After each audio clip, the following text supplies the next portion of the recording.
আসসালামু আলাইকুম প্রিয় দর্শক, আজকের পর্বে আপনাদের সাথে শেয়ার করছি লাল লাল ঝাল ঝাল করে নারিকেল দিয়ে হাঁসের মাংস রান্নার রেসিপি। এভাবে হাঁসের মাংস রান্না করলে হাঁসের মাংস থেকে যে একটি আষ্টে গন্ধ আসে সেই গন্ধটা আসবে না। আর যারা একদমই হাঁসের মাংস খেতে পছন্দ করেন না তারাও কিন্তু একদম আঙুল চেটেপুটে খেয়ে নেবে। ঝটপট বাসায় একবার হলেও এভাবে হাঁসের মাংস রান্না করে দেখতে পারেন। আর আজকে হাঁসের মাংসটা আমি বাটা মশলা দিয়ে রান্না করব। খুব সহজভাবে রেসিপিটি শেয়ার করার চেষ্টা করছি। আর এই মাংসটা কিন্তু আপনারা চাইলে রুটি, পরোটা অথবা ছিটা রুটি পিঠা, চিতই পিঠা কিংবা রুটি পিঠা অথবা ভাত পোলাওয়ের সাথেও খেতে পারেন। আশা করছি আজকের রেসিপিও আপনাদের ভালো লাগবে। তো চলুন মূল রেসিপি দেখে নেওয়া যাক। প্রথমে আমি একটি বাটিতে প্রায় 8-10টার মতো শুকনো মরিচ নিয়ে নিচ্ছি 1 টেবিল চামচ পরিমাণ আস্ত ধনিয়া, 1 টেবিল চামচ পরিমাণ আস্ত জিরা।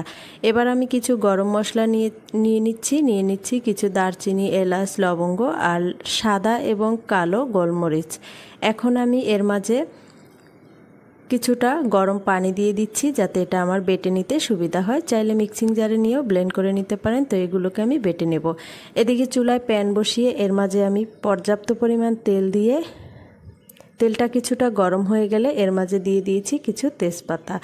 এখন আমি দিয়ে দিচ্ছি প্রায় 1 কাপ পরিমাণ পেঁয়াজ কুচি দিয়ে আমি পেঁয়াজটাকে একটু ভেজে নিচ্ছি। পেঁয়াজটা নরম হয়ে যাওয়ার আগ পর্যন্ত আমি পেঁয়াজগুলোকে ভেজে নেব।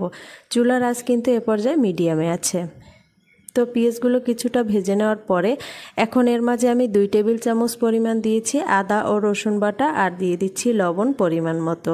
দিয়ে এখন আমি আদা রসুনের কাঁচা গন্ধটা চলে যাওয়া পর্যন্ত কষিয়ে নিচ্ছি। তো কিছু সময় মশলাটা কষিয়ে নেওয়ার পরে এর মাঝে উঁচু করে 1 চা চামচ দিয়েছি হলুদের গুঁড়া।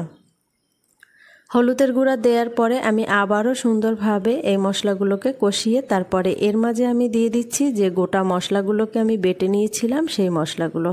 আমি শিলপাটায় বেটেছি, আপনারা চাইলে কিন্তু ব্লেন্ডারেও ব্লেন্ড করে নিতে পারেন। এবার আমি মশলাগুলোকে আবারও ভালোভাবে কষিয়ে নিচ্ছি। এ পর্যায়ে চুলার আঁচটা একটু কমিয়ে নিতে হবে। তো আমি নেড়ে চেড়ে সুন্দরভাবে মশলা কষিয়ে নেওয়ার পরে এর মাঝে আমি 1/2 কাপ পরিমাণ পানি দিয়ে আবারও মশলাগুলোকে কষিয়ে নিচ্ছি। মশলাটা যত ভালোভাবে কষাবেন এই মাংসের টেস্ট কিন্তু ততটাই বেড়ে যাবে।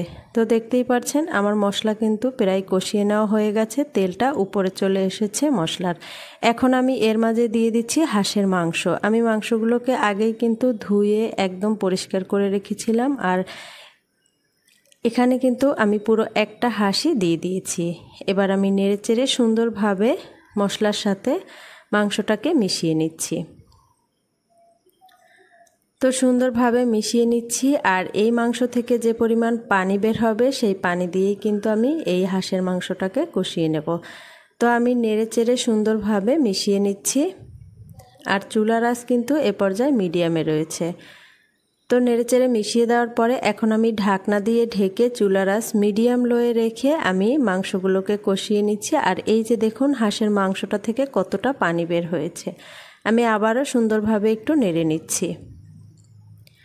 মাঝে মাঝে এই ঢাকনাটা তুলে নেড়ে নিতে হবে, না হয় কিন্তু মাংসগুলো প্যানের তলায় পুড়ে বা লেগে যেতে পারে। তো নেড়েচেড়ে ঢাকনা দিয়ে ঢেকে সুন্দরভাবে কষিয়ে নিয়েছি। আর এই যে দেখুন মাংসটা কষিয়ে নেওয়া হয়ে গেছে, কালার চেঞ্জ হয়ে গেছে আর মাংসের উপরে তেল উঠে এসেছে। তো এ পর্যায়ে আমি আবারও কিছুটা নেড়েচেড়ে নিচ্ছি। এখন আমি এর মাঝে দিয়ে দিচ্ছি 2 টেবিল চামচ পরিমাণ নারিকেল বাটা। নারিকেল বাটা দিয়ে এভাবে হাঁসের মাংস রান্না করে দেখতে পারেন, এটা খেতে অসম্ভব মজার হয়ে থাকে। তো এখন আমি নারিকেল বাটা দেওয়ার পরে আমি আবারও সুন্দরভাবে নেড়ে মিশিয়ে নিচ্ছি। তো আমি কিছু সময় কষিয়ে নিয়েছি, প্রায় 7 থেকে 8 মিনিট সময় নারিকেল দেওয়ার পরে কষিয়ে নিয়েছি। কষিয়ে নেওয়ার পরে এখন আমি এর মাঝে দিয়ে দিচ্ছি পানি। এখানে আমি পর্যাপ্ত পরিমাণ পানি দিয়ে দিচ্ছি। আমার মাংসটা সিদ্ধ হতে যতটুকু পানি লাগে আমি সেই পরিমাণ পানি দিয়েছি, আপনারা আপনাদের পরিমাণ মতো দিয়ে দিবেন। তো পানিটা দেওয়ার পরে আমি আবারও একটু নেড়েচেড়ে নিচ্ছি। নেড়েচেড়ে নিয়েছি। এবার দেখুন পানিটা ফুটে উঠেছে, আর এখানে কিন্তু আমি ফুটন্ত গরম পানি ব্যবহার করেছি। ঢাকনা দিয়ে ঢেকে মাংসটা পুরোপুরি রান্না হওয়া পর্যন্ত অপেক্ষা করেছি, আর মাংসটা কিন্তু আমি মাঝে মাঝে ঢাকনা তুলে নেড়েচেড়ে নিয়েছি। এই যে দেখুন হাঁসের মাংস রান্না করা হয়ে গেছে, আর কালারটা কতটা সুন্দর হয়েছে, কতটা লোভনীয় হয়েছে। এবার এর ওপর থেকে কয়েকটি কাঁচামরিচ দিয়ে আমি আবারও নেড়েচেড়ে ঢাকনা দিয়ে ঢেকে দিচ্ছি, যাতে কাঁচামরিচের ফ্লেভারটা সুন্দরভাবে ছড়িয়ে যায়। ঢাকনাটা তুলে এর মাঝে দিয়ে দিয়েছি আমি ভাজা গরম মশলার গুঁড়া, দিয়ে আমি আবারও নেড়েচেড়ে নিচ্ছি। নেড়েচেড়ে এখন আমি আবারও ঢাকনা দিয়ে ঢেকে অপেক্ষা করছি 10 মিনিট, যাতে গরম মশলার সুন্দর ফ্লেভারটা একদম মাংসের মাঝে ছড়িয়ে যায়। তো দেখতেই পাচ্ছেন 10 মিনিট পরে ঢাকনাটা তুলে এর মাঝে দিয়ে দিয়েছি ধনিয়া পাতা কুচি, দিয়ে আমি নেড়েচেড়ে চুলা থেকে নামিয়ে নেব।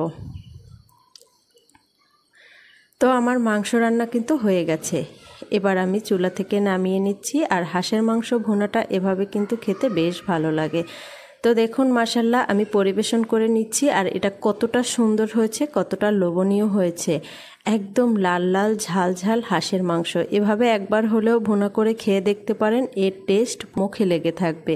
যারা হাঁসের মাংস একদমই খেতে পছন্দ করে না, তারাও কিন্তু একদম আঙুল চেটেপুটে খেয়ে নেবে। আর ঝটপট এভাবে রান্না করলে অবশ্যই কিন্তু আমার কমেন্ট বক্সে জানাতে পারেন।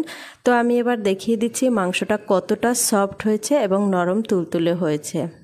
একটু সময় নিয়ে রান্না করলে কিন্তু মাংসটা অনেক বেশি সফট হয়। দেখতেই পাচ্ছেন এটা কতটা সফট হয়েছে। আশা করছি আজকের রেসিপিও আপনাদের ভালো লেগেছে। ভালো লাগলে লাইক কমেন্ট করতে ভুলবেন না। সবাই ভালো থাকবেন, সুস্থ থাকবেন। আল্লাহ হাফেজ।